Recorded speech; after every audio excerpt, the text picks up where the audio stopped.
सांगली जिल्ह्यातील शेटपळे येथे प्रस्तावित शक्तीपीठ महामार्गासाठी सुरू झालेल्या भूसंपादन प्रक्रियेच्या मोजणीस शेटपळे गावातील शेतकऱ्यांनी तीव्र विरोध केला।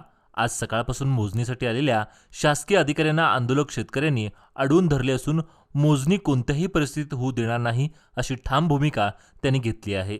या आंदोलनामुळे प्रशासनाच्या मोजणी प्रक्रियेला मोठा अडथळा निर्माण झाला आहे। शेतकऱ्यांच्या रोषामुळे अधिकारी काम सुरू करू शकले नाहीत। दरम्यान प्रशासनाकडून शेतकऱ्यांना समजूत घालण्याचं आणि संवाद साधण्याचे प्रयत्न सुरू असून दोन्ही पक्षांमध्ये तणावाचं वातावरण निर्माण झालं आहे। शेतकरी म्हणाले की या महामार्गामुळे त्यांच्या शेतीचा व उपजीविकेचा गंभीर प्रश्न निर्माण झाला आहे।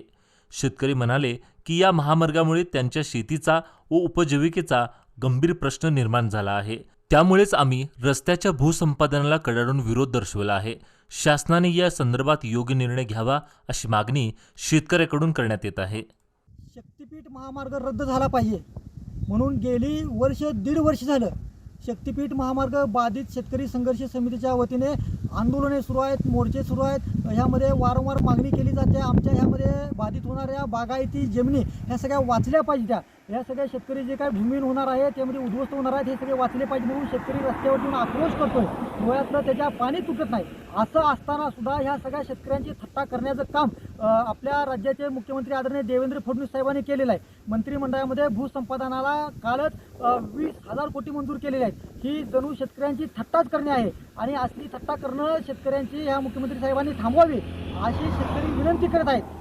भूसंपादनासाठी पोलीस बळाचा वापर करून दडपशाहीनं ह्या शेतकऱ्यांच्या जमिनी काढून घेण्याचं कारस्थान हे सगळं राज्य सरकार करत आहे। ह्याच्या विरोधात गावागावातील सर्व बाधित शेतकरी एकजूट झाला आहे। वावरामध्ये आपल्या बायका पोरांना घेऊन येण्यासाठी झालेला आहे। आजच आम्ही सांगली जिल्ह्यामध्ये शेतपळे गावामध्ये भूसंपादन आलेल्या शेतकऱ्यांनी ह्या सगळ्या अधिकाऱ्यांना रोखलेलं आहे।